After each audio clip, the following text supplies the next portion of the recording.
When I was in the market for a car, and I kind of wanted to steer away from the typical Hondas like Civics, Integras, and so I started doing my research, and I found out about these, and they were somewhat affordable at the time, and I just decided to go ahead and pick one up. So where did you find this one? I forget the city. It was Westminster, I think. Okay. So Yeah, OC? yeah, in the OC area.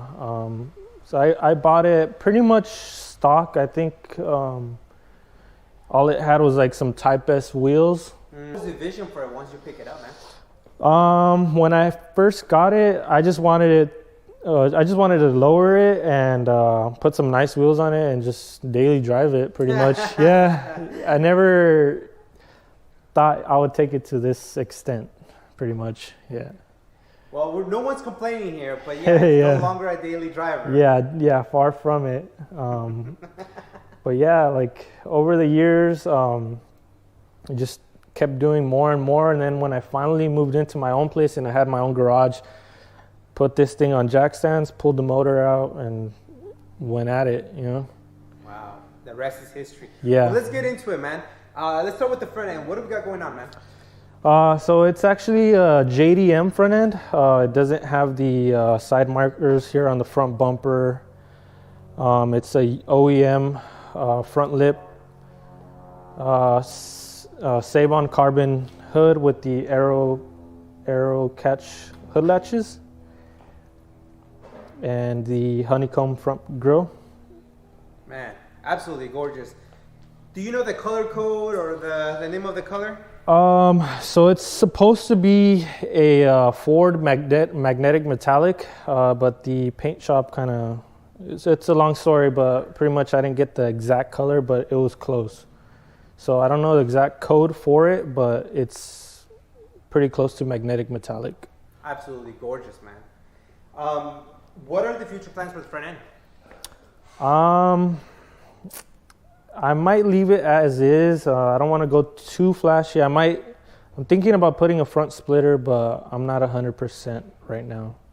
Down the road, you do see yourself tracking the car, right? Yeah, I do want to take it to the track and have some fun with it. So pretty much I wanted this car to be a build that I could pretty much do a little bit of everything. So take it to the canyons, take it to the track and do some road racing, a fun street car that I could drive around and it'd still be functional. Pretty much like an ultimate street car was like the goal that I wanted to go after for this. Wow. Yeah. So yeah, you definitely are achieving that. Tell us about your suspension. What do you got going on, man? So I have the reaction coilovers. Highly recommended. They're the 32-way adjustable, I believe. But yeah, great coilovers. All the bushings on the car have been replaced to poly bushings, so it turns really, really good. It has the SPC upper ball joints on the front. The rear, I have the True Heart upper control arm and the lower toe arm. And what else? I think that's it for the suspension. Cool. Nothing too crazy. And tell us about your wheel and tire setup. What do you got going on? So it's the Kumo Extas V720s, 245, 245/40 mounted on the raised gram lights, 17x9. I believe the offset is 38, if I remember correctly. Yeah. Very aggressive setup. I really like it, man. Yeah, I could probably get one size wider tire in there, but for the functionality, I think this is like the max that I could get with this wheel and tire setup. Awesome. Brake system, what do you have going on? So it's actually the Acura RL brake calipers with the Fat Four Customs adapters. And then it's running the CSR rotors all around with the EBC red stuff brake pads, Goodrich stainless steel braided brake lines, and I believe that's it.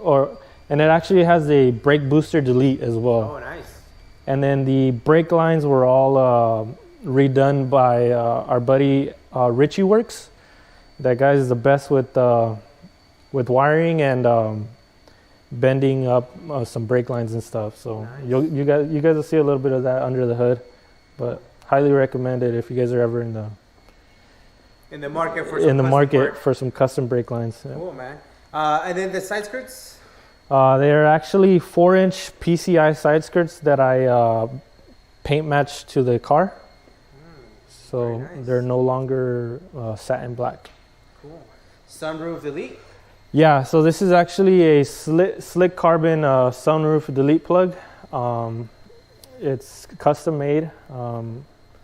Saves a good amount of weight right there. Good. That's cool. Yeah. And then the rear, man, what do you got going on? So the rear is the Mugen or Mugen rear valence. I mean, I'm used to saying Mugen, so I'm gonna say Mugen. Go for it. The rear valence, and everything else is pretty much OEM. These are actually the JDM tail lights, so they don't have like the little bulb on this side. I might switch back to the OEM ones because it actually lights up the whole thing red. Oh, okay. And then they're tinted a little bit just to give it like that little stealthy look. Super cool. And then it also has the OEM wing. I think it's the mid-rise, or I'm not 100% sure, but yeah, I think it's the mid-rise. Anything major that you see yourself doing to the car in the exterior? I was thinking, well, I'm pretty sure we're gonna do it. So I don't know if you guys know the S2000 with the, I think it's the it's the fender. What's the? Not Jay's Racing, right? Yeah, I think it's so we're gonna do something. I'm gonna try to get something to be similar to the S2000 Jay's Racing front fenders. So it'll be like the little cutout here with the. Maybe some vents on top. Maybe try to keep it a little less aggressive. But yeah, that's one thing, and then maybe get it. So I gotta talk to my buddy Slick, and just get them all made in carbon, so it'll match the hood and the front, the sunroof. That's a major project right there. Yeah. Yeah, it's a lot of custom work, but Slick is the man when it comes to carbon work. So yeah. And then tell us about your exhaust system. So exhaust is a full 3-inch stainless steel, all TIG welded and back purged here in house with the Vibrant ultra quiet resonator and a Greddy universal canister muffler.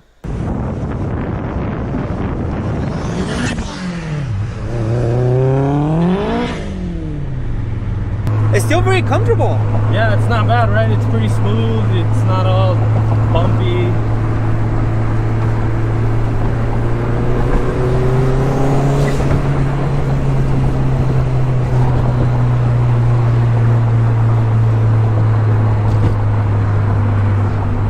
Oh, this is really cool, man. Thank you for this experience. This is no problem, man. Like, the Prelude definitely is not the most popular chassis when it comes to modification, but this one, you can, it shows that.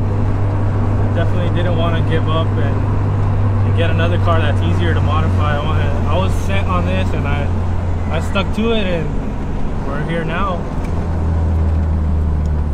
I'm trying to do maybe like a third gear pull. I'm gonna have to feather it because it's just gonna spin. So. Oh, that's why. I was just about to ask you what's the benefit of third gear, and then you answer it. Yeah, because second is just gonna spin. It's harder to control second. We'll see right now what we could do. I'm trying to go back home, man. Well, fuck. And those were the last things he said. We'll stay safe. You didn't give me that much confidence on that one, man. Looking down, we'll see what happens. Oh, shit, that's not what I want. Oh, just say if I go hard, I'll break the transmission. Nah, we don't want you to break your transmission. Nah, just something mild. I'm cool with it. I already got my fun, which is get to know you, get to know the story. Thank you for the food. Yeah, no problem. But Thank you for coming.